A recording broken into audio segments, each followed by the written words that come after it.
Hello everyone and welcome back to my channel. I hope you are all having a great day. Today's video is going to be how to find really good manufacturers on Alibaba, the green flags, the red flags, the questions you should be asking, and just all the signs you should be seeing before even making a sample purchase with them. So let's get along with the video. Now, the reason why I chose to speak about Alibaba specifically is because it is home to over 1 billion users. You can literally find anything on there. You can find anything from activewear, supplements, anything. So if you're looking to actually find a manufacturer somewhere, this is where you should go because it has not one, not two, hundreds, maybe even thousands of manufacturers to choose from. But in saying that, as much as there are really good manufacturers on there, you can easily get scammed if you're not being very careful. Let me show you how and what to look for. Now, the first thing I want to talk about is when you're actually looking up a manufacturer. Forget about when you choose to message them. First thing at first value, before you even decide to message them, is you want to look at their company profile. You'll see their annual revenue, how many orders they've taken, their response rate, so how quickly they respond back to you after putting in an inquiry. You even have some reviews from previous customers that will tell you about their shipping time, their response rate. Just read it all. Sometimes you actually get companies who have all these like premium badges. There's one specific badge that I can recall. It's a gold badge. You'll see it on majority of manufacturers or traders information site. You don't take that into consideration because a lot of that just means that these manufacturers or these traders paid Alibaba to have that premium badge. Anyone can have it. You just have to pay for it. When you're actually looking at their profile as well, it's really important that you look at their annual revenue. You want to make sure they're at least making a certain amount to know that they're getting those customers in, because obviously in your head, if they're not having like a really good annual revenue number, if they're not bringing in a lot of money, then that means there's not a lot of people coming to them. Why aren't those people coming to them? It could be that they're not advertising very well, they're new to Alibaba, or their quality is just not that great. You want to see their shipping time, their processing time. Some businesses, some manufacturers, they make money on shipping. Don't think the shipping price they give you is as is. No, they make money off that too. So check shipping prices, check the reviews on those shipping prices, and then make the decision as to whether it's suitable enough for you to even make that first step and send that inquiry through. You've actually chosen the bunch of manufacturers that you're actually going to get in touch with and you're going to try and work with and get more information on. It's really important that you confirm whether they're an actual manufacturer or whether they're just a trading company.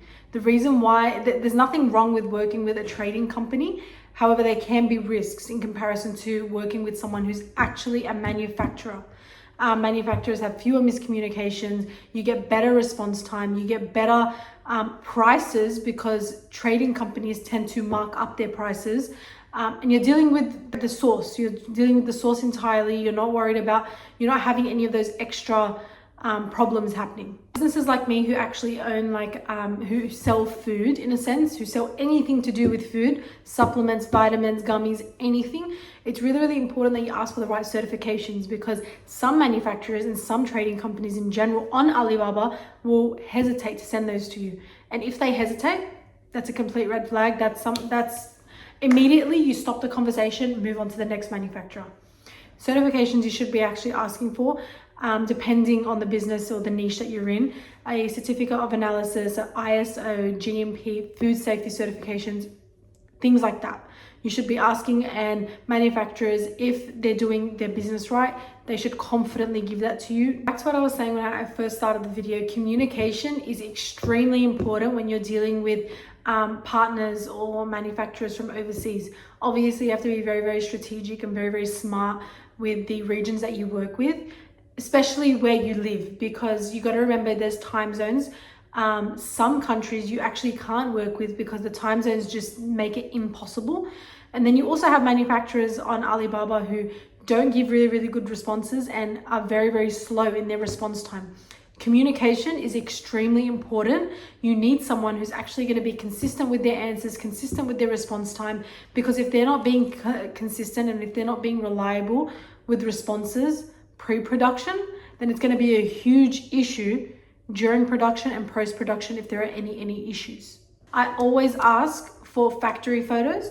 I ask for the floors. I ask for like the during production. I ask for like not stock photos. I ask for real life photos so I can see what's actually going on, because you can easily hide things when the people that you're working with aren't in the same area as you. So it's very, very important that you have video proof of everything that's actually going on, because video proof not only builds trust between you and your partner, but also you and your community. This is probably the biggest mistake I've seen all businesses that I know of do. Like, it's their first mistake that they actually make in business. And take my advice when I say this: always, always, always order a sample. Always, always, always. If you're unsure of that first sample, order another sample. And by the third sample, if you're not like sure that you actually want to work with them, then it's not the right manufacturer for you. With Avenue 14, I have spent thousands and thousands of dollars on product samples, with probably each product spending more than $500 just on samples. Because don't get me wrong, samples are extremely, extremely expensive depending on who you're working with and depending on the niche that you're in. Activewear, I know, is disgustingly expensive. But take my advice when I say this: sample, sample, sample. Going back to the samples topic, it's really, really important that you understand that whatever you agree on with the samples is going to be mass produced in the bulk. You can't say yes to one thing and then no after when it's been done. You pay close attention to everything that you get in the sample, like taste, quality, packaging, anything, to the way it's actually sealed once being delivered. It's everything. You have to be very, very careful. You have to be very, very vigilant. It's the most important thing you can actually do for your business, because it makes or breaks it. MOQ. I've seen so many businesses get absolutely ripped because of this. MOQ just literally means minimum order quantity per design, and that you understand theoretically the more that you order, the cheaper the price per unit gets. However, some manufacturers can be a little bit shifty with how they do things. Before you even order a sample, their minimum order quantity suits your budget and suits your business, because some won't tell you what their minimum order quantity is until you've finalized the design, finalized the fabric, finalized the product with them, and you've been working with them for months, and you're kind of locked in a sense because you've confirmed everything with them, and you probably just don't have time in what you've projected. Before you make payment for your bulk production, get a full cost breakdown. I'm not even joking. The amount of times I've actually asked for it and I've seen so many unnecessary extra costs is insane. No one's looking out for anyone. You're the only one looking out for yourself and what you're paying. That you actually look at what they're charging you for, because some of the things, like, I've had manufacturers who've given me a price per unit, and then a month later when I've re-asked them, they've like marked it up by $1. And like, I look and I'm like, but you told me something different. Pay close attention to what they're telling you pricing wise, and then getting the full cost breakdown before you actually make your bulk production purchase. In your projection plan or in your launch plan, it's at buffer periods. If you're ordering from a completely different region, you have your pre-sample communication period, then you have your post-sample production period, your shipping time for that sample, which already just for that one sample is probably like a month and a half, 2 months. And then you have your production period, your packaging period, your shipping period, depending on if you're doing sea or air. Then you have your quality insurance period, where you're actually looking at everything and making sure it's as agreed upon between you and the manufacturer. So just adding that extra buffer time and making sure in your head that sea shipping always takes longer than air shipping. And when I say a lot longer, I mean a lot longer. Like, air shipping can sometimes take a week. Sea shipping can take up to 4 to 6 weeks. So just adding that extra buffer period in your projection plan is also really, really, really important.